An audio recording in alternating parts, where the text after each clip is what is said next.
Salut les cinéphages, c'est Merege et aujourd'hui on continue la grande valse des tops et des flops.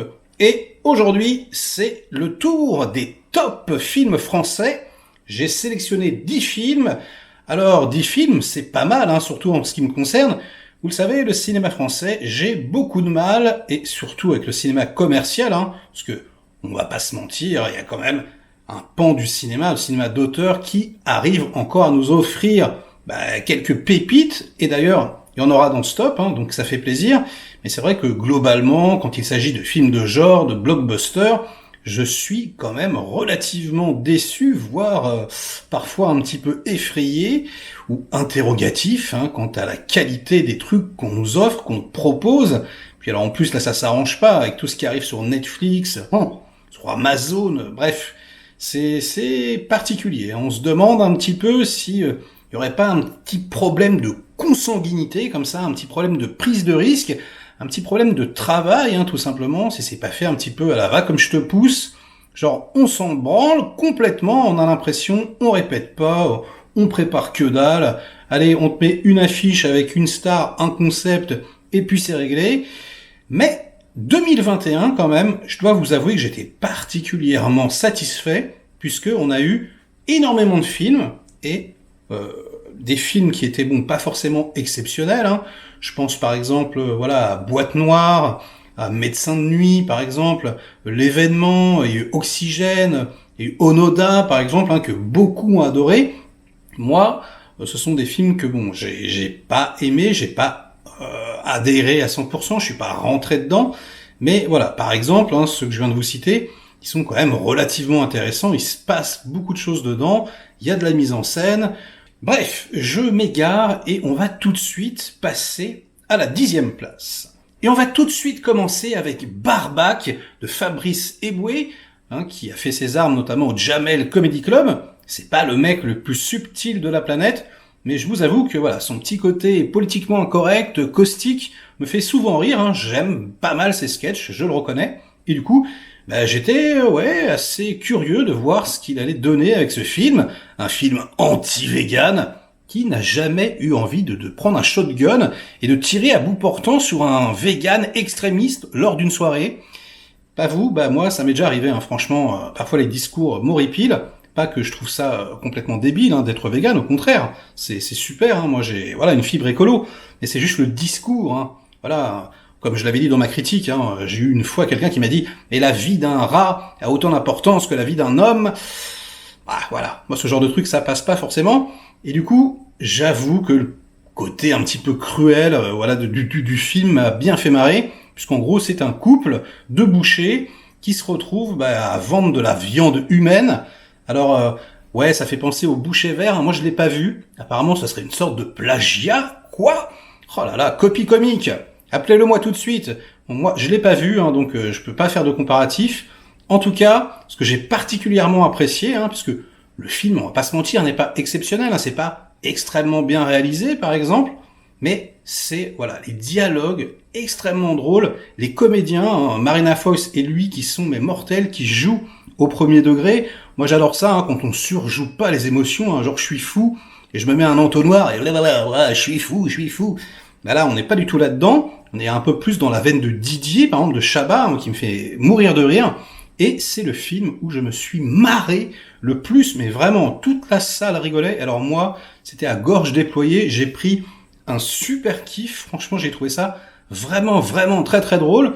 Donc, si vous n'avez pas vu, je pense que là, c'est trop tard. Vous ne pouvez plus le voir. Mais il va pas tarder, je pense, à sortir en DVD, en Blu-ray.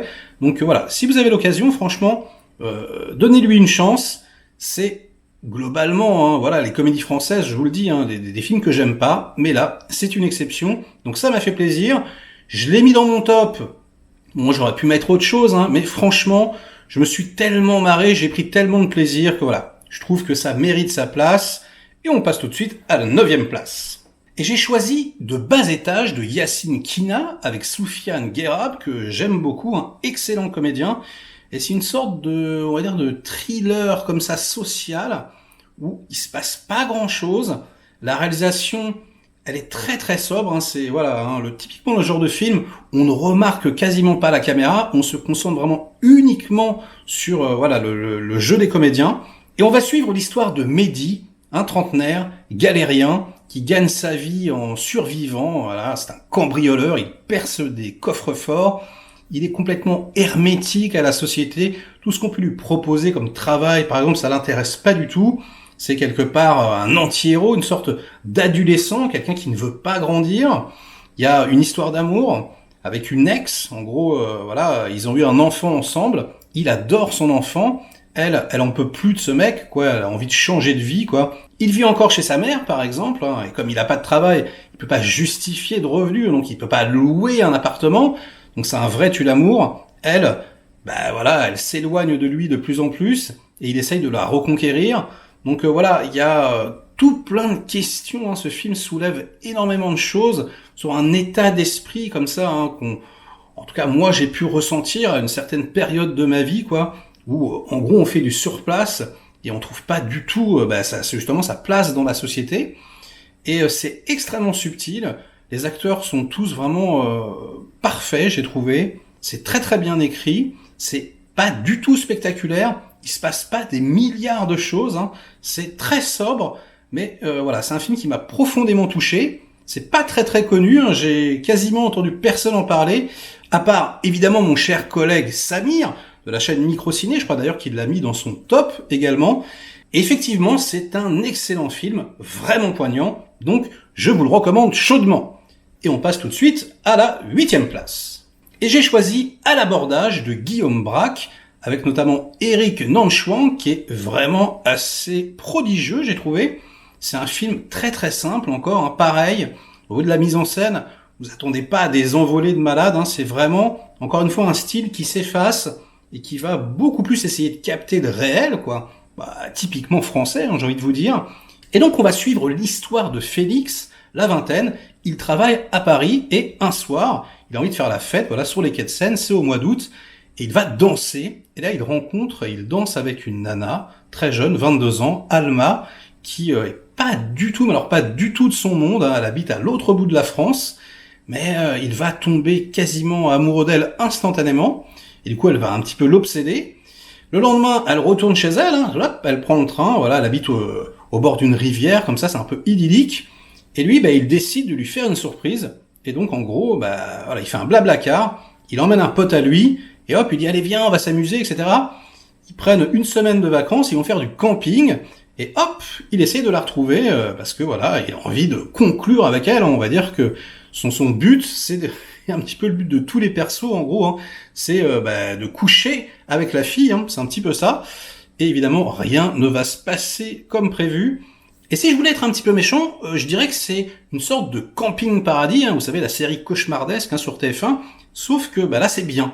C'est bien fait, c'est touchant, c'est émouvant, les comédiens sont très justes, c'est empli, on va dire, de nostalgie, moi, de tout plein de souvenirs, hein, voilà, des choses que j'ai vécues personnellement, et je pense qu'on a un petit peu tous vécu étant jeune, comme ça. Il y a vraiment quelque chose de très stimulant, de très agréable, c'est une sorte de feel-good movie, comme ça. Et puis, voilà, au bout d'un moment, les personnages se dévoilent, il y a des liens qui se tissent, qui sont vraiment assez émouvants. C'est voilà, tout en sobriété comme ça, mais finalement ça soulève des questions extrêmement intéressantes. Je vais rien spoiler ici, hein, mais c'est vraiment un film beaucoup plus profond que ce qu'il n'y paraît comme ça au premier abord. Donc je vous avoue que j'ai été particulièrement touché. Vraiment, sur le coup, voilà, je l'ai vu, j'ai trouvé ça très très agréable, hein, mais je pensais pas que j'allais y repenser. Et en fait, ici, c'est vraiment un film qui marque et qui, je pense, est assez rare au niveau de la justesse et de ce qu'il peut dégager dans sa globalité. C'est vraiment un très très beau film, simple et émouvant, donc je vous le recommande chaudement. Et en 7e position, j'ai choisi la comédie musicale de Léos Carax, Annette, avec Adam Driver et Marion Cotillard dans les rôles principaux. Et franchement, moi qui n'aime pas les comédies musicales à la base, hein, là, ça m'a vraiment porté. Léos Carax, il sait vraiment mettre en scène, il sait vraiment poser sa caméra. En plus, c'est une proposition de cinéma tous les instants. La musique de Sparks est magnifique. La prestation des comédiens est incroyable. Il y a toute une réflexion sur le stand-up que j'ai adoré. Il y a tout un côté Pinocchio comme ça. Je vais pas spoiler pour ceux qui n'ont pas vu. Très très onirique, qui est magnifique. En plus, ils ont enregistré toutes les chansons en live. C'est vraiment la voix des comédiens quand on les voit à l'écran. On sent toutes leurs fêlures, voilà, toutes les petites imperfections, mais ça donne énormément de vie et j'ai envie de dire de vivacité à l'ensemble. Donc voilà, c'est très beau, c'est assez flamboyant au niveau de la mise en scène, c'est assez désarçonnant. C'est ouais un grand film français, ça fait plaisir. Alors après, voilà, qui me diront ouais mais c'est pas vraiment un film français, ça se passe aux États-Unis, c'est Adam Driver. Écoutez, si, c'est un film français, c'est réalisé par Léos Carax, ça reste français, donc oui, c'est pas parce que c'est en anglais que ce n'est pas français. Dixit, le 5e élément. Je sais pas pourquoi je pense à ça là subitement, mais oui, Luc Besson, c'est un français, Léos Carax aussi. Bref, si parce que c'est vrai que le film divise. Vous avez entendu des gens dire ouais mais c'est nul, etc. Parce que c'est vrai que il y a énormément de gens qui n'ont pas aimé aussi, qui sont passés un petit peu à côté. Et même si vous n'aimez pas les comédies musicales, eh bien donnez-lui une chance. Franchement, je pense que vous serez agréablement surpris. Il y a énormément de poésie et c'est voilà très clairement un des meilleurs films de l'année. Et en 6e position, j'ai choisi le dessin animé Le Sommet des Dieux de Patrick Imbert, adapté d'un roman graphique japonais. C'est magnifique, graphiquement, plastiquement, c'est éblouissant, l'animation est de toute beauté, l'histoire ultra épique, on est retourné, vraiment le spectateur il est pris et on le balle comme ça de gauche à droite, c'est assez stupéfiant, il y a énormément d'émotions, c'est voilà, on finit limite si on pleure pas, on a les larmes aux yeux, c'est vraiment très très intense, c'est un film. J'ai failli passer à côté parce que la bande-annonce ne m'avait pas donné forcément envie, mais réellement, si vous ne l'avez pas vu, foncez, c'est clairement une pépite, réellement, donnez-lui sa chance. C'est vrai que les Français, on est très très bons, très très doués dans le domaine de l'animation, et là, on le prouve une fois de plus. Donc ouais, un film, je crois, qui fait relativement l'unanimité. J'ai pas rencontré de personnes jusqu'à présent qui n'avaient pas apprécié. Je sais que TN de Querelle, pour lui, carrément, c'est un chef-d'œuvre, c'est son film de l'année. Chef-d'œuvre, je ne sais pas, mais en tout cas, on n'en est pas loin. C'est réellement une des grosses claques de l'année 2021. Donc, jetez-vous dessus, vous ne serez pas déçus. Et en 5e position, j'ai choisi Suprême de Audrey Estrugo. Un film sur le 93, nique ta mère, pour les intimes. Et c'est vrai que moi c'est un groupe de rap qui a bercé mon enfance et j'étais voilà stupéfait du début à la fin. Déjà parce que je trouve que ils ont réussi à retranscrire les années 80 avec une précision chirurgicale. Ensuite parce que les deux comédiens font vraiment des étincelles, c'est hallucinant. Joe Star, c'est un petit peu plus discutable, mais en tout cas, on va dire Cool Chain, c'est vraiment Cool Chain, on a vraiment l'impression de le voir, etc. Ils ont réussi, voilà, à retrouver comme ça cette dynamique, ce duo, qui, voilà, quand ils font des concerts, on se prend comme ça une vague de déflagration d'énergie, et là, c'est quasiment palpable dans le film, c'est magnifique. Je trouve que ils ont coché toutes les cases, vraiment. Ils sont allés pile poil où il fallait. En plus, ça reste un film social. Il y a vraiment voilà le contexte politique qui est extrêmement bien défini, j'ai trouvé, et qui m'a qui m'a pleinement satisfait. J'ai envie de dire à tous ceux qui n'aiment pas le rap, par exemple, de regarder ce film. Franchement, c'est pas parce que vous aimez pas le rap que vous allez pas aimer un bon film. Voilà, c'est comme Black Swan. Moi, je suis pas forcément fan de ballet. Le film est génial. Voilà, là c'est pareil. Donc si vous pensez que ça va vous saouler ou quoi, non. Allez-y. En plus, la réalisatrice a fait un travail absolument colossal, a travaillé pendant 1 an avec le comédien comme ça, et du coup, ils ont répété, et on a vraiment, j'ai trouvé une des meilleures directions d'acteurs de l'année. Ils sont tous absolument incroyables, que ce soit les deux principaux ou toute la meute qui compose le 93 NTM, et c'est vraiment ultra satisfaisant. La relation entre Joe Star et son père, il y a plein de choses qui touchent au cœur. Donc je vous recommande chaudement ce film, j'ai adoré et j'ai très hâte de le revoir, j'ai hâte que ça sorte. Donc voilà, jetez-vous dessus, encore une fois, hein, c'est vraiment excellent. Et en 4e position, j'ai choisi Benedetta de Paul Verhoeven avec Virginie Efira dans le rôle principal. Un film voilà qui a clivé, hein, c'est pareil. Il y a énormément de personnes qui ont été déçues. Moi, je trouve ça mais vraiment magnifique. Le scénario, il est ultra prenant. Hein.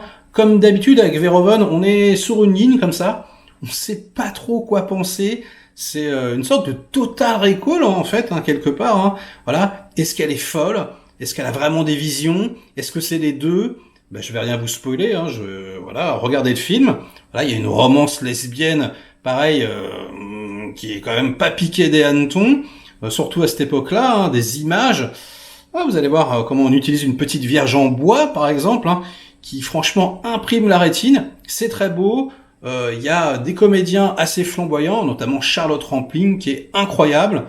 En plus, la mécanique, hein, vraiment du scénario, de l'histoire, voilà, je trouve que c'est ultra stimulant. Ça va à 200 à l'heure. On s'ennuie pas une seconde.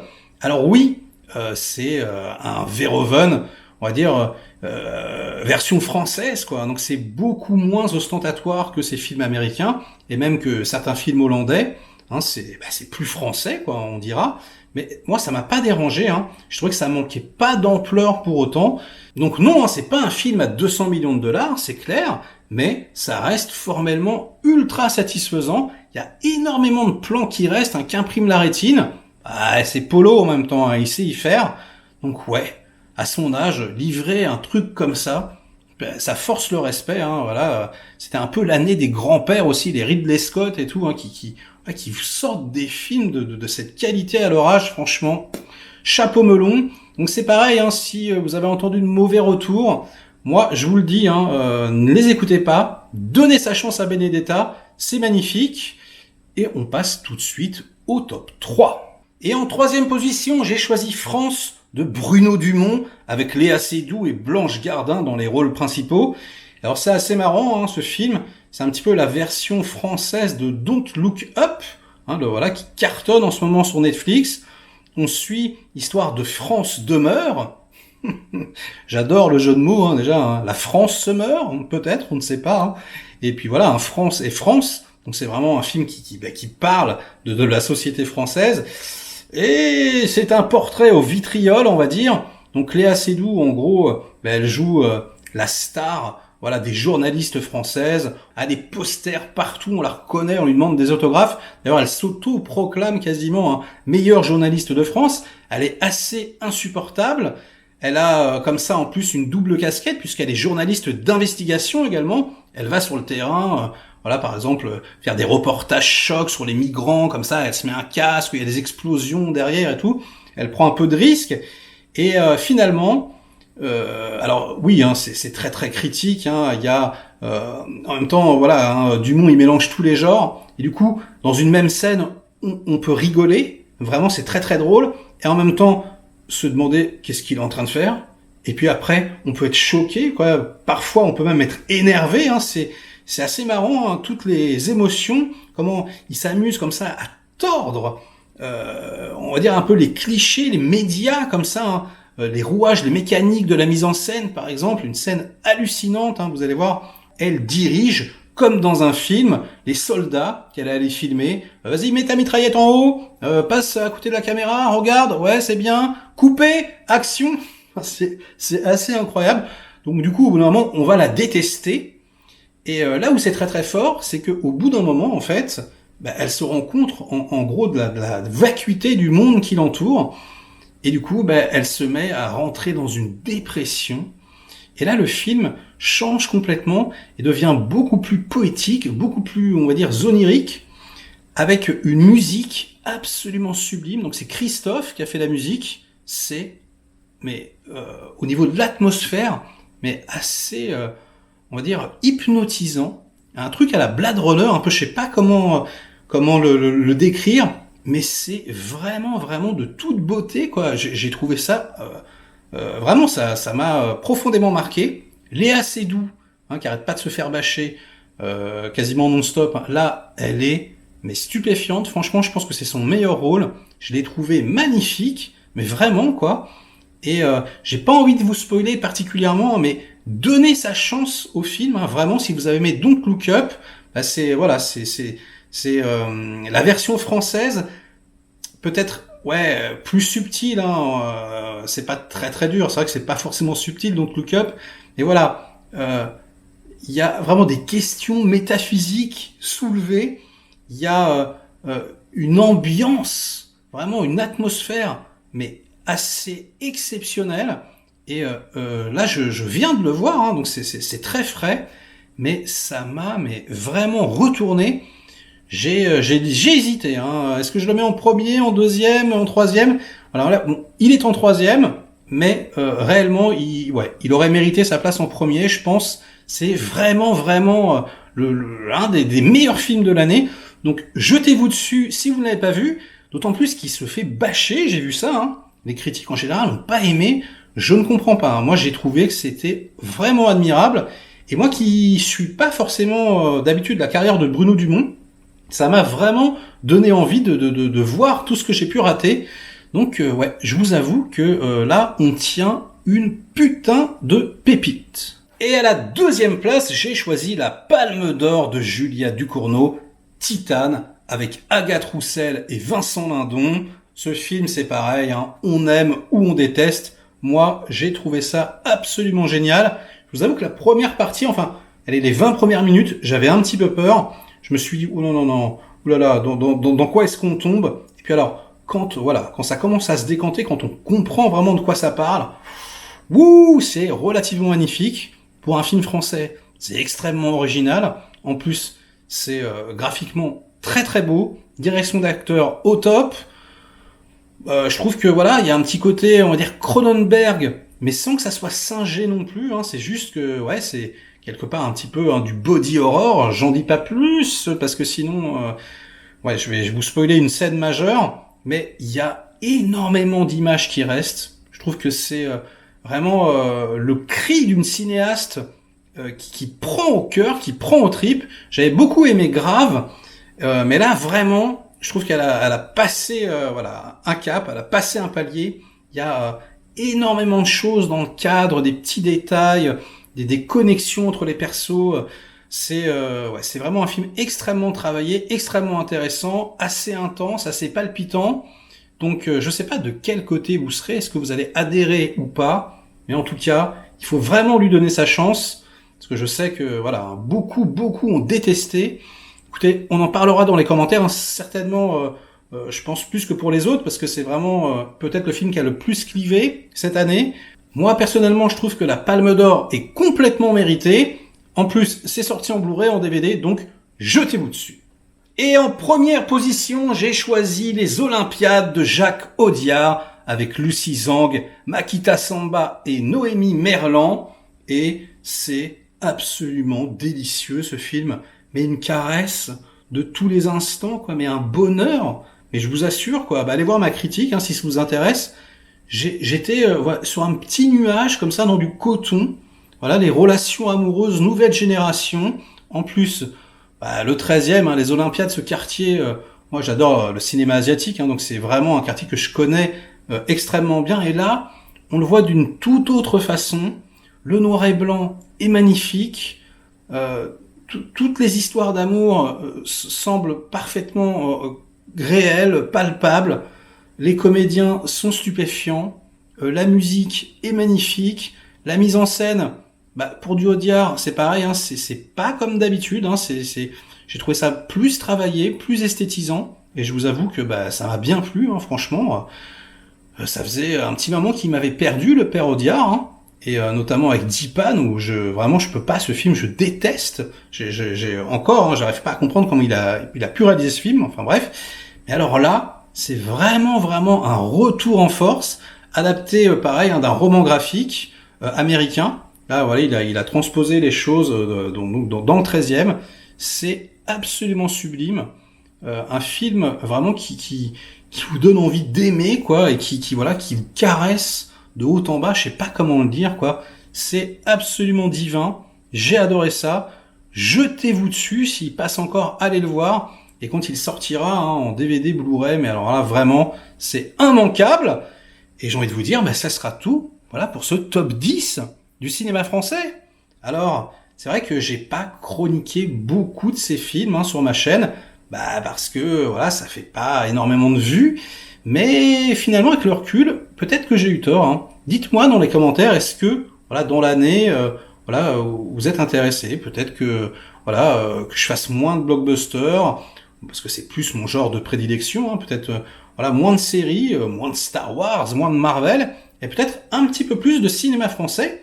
D'ailleurs, ma vidéo sur Titan, finalement, c'est une des vidéos qui a fait le plus de vues. Et je vais y penser. Donc, si vous avez envie, dites-le moi dans les commentaires. Et si cette petite, ce petit flop 2021 vous a intéressé, mettez un petit pouce en l'air. Sinon, tant pis, un petit pouce en bas. Inondez-moi donc de commentaires, comme d'habitude pour faire marcher le petit robot YouTube. Et nous, on se retrouve très vite pour un prochain top flop. Qu'est-ce que ce sera? Vous verrez bien. Allez, à bientôt.